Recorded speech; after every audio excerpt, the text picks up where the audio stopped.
के भूखे भगवान आहो सबरी के घरवा, भाव के भूखे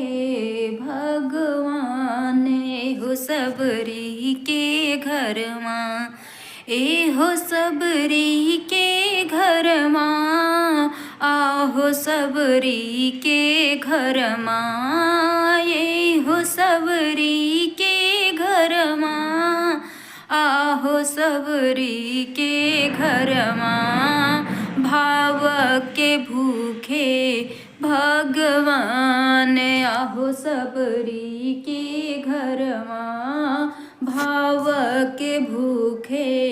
भगवान आहो सबरी के घरमा, हो सबरी के घरमा, आहो सबरी के घरमा, भाव के भूखे भगवान आहो सबरी के घरमा, भाव के भूखे भगवान आहो सबरी के घरवा, भाव के भूखे भगवान आहो सबरी के घरवा। भगवान जब भाव के भूखे हैं वो भाव से ही रहते हैं। उन्हें भाव से आप फूल अर्पण कीजिए, आप प्रसाद अर्पण कर दीजिए, जल अर्पण करिए, लेकिन भाव से। अगर भाव है तो आपसे बहुत ही प्रसन्न रहेंगे प्रभु, क्योंकि वो भाव के भूखे हैं भक्तों। इसलिए आप अपने भाव से रहिए और भाव में ही सब कुछ होता है। चाहे वो मनुष्य हो, चाहे वो प्रभु भगवान हो, कोई हो, जब आपके अंदर भाव रहेगा तो उस भाव के अनुसार और भाव के कारण ही आपसे लगाव होगा। इसलिए साफ दिल से, दिमाग से आप पवित्र भाव से भगवान से या किसी से जुड़िए। तो आगे क्या कहते हैं भगवान, इस गीत के माध्यम से सुनिए आप लोग। फूल चढ़ैला भगता, प्रसाद चढ़ैला हो, फूल चढ़ैला भगता, प्रसाद चढ़ैला, भाव में रह गई लाया के लय सबरी के घरमा, सबरी न बन पैला तुए हो सबरी के घरमा। सुनली की भाव में बड़ा सुख मिले, सुनली की भाव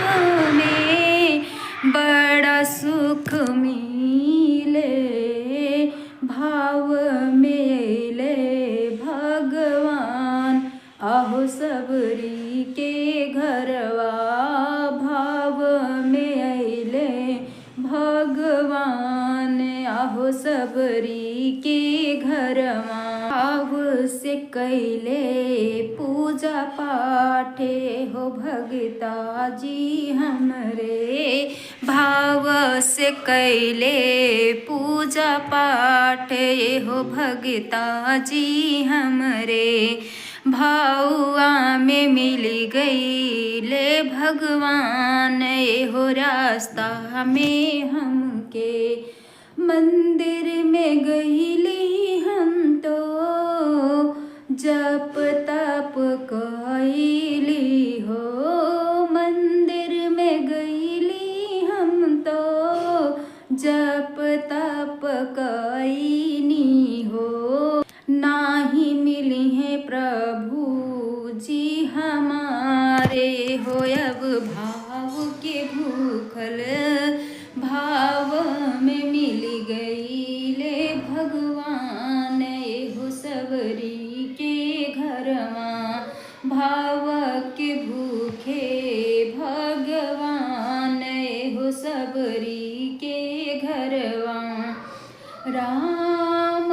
रामायण सुन ली, सुंदर कांड रोजे पढ़ ली, राम रामायण सुन ली,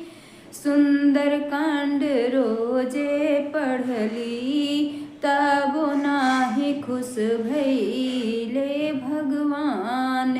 हो भगता के घरे तब नहीं ले भगवान आहो सब भगता के घरे भाड़े अब रूठल भगवान हो भगता के घरे रोज प्रभु को रतानी पूजा बरत हम दोनों टाइम आवे के बेरियात हम कैली पूजा उपकारे हो प्रभु आई जैता आई गईले प्रभु जी हमारे हो सेवका के घरे मिली गईले भगवन दर्शनवा ए भगता के घरे आई जाता प्रभु जी हमारे हो भगता के घर।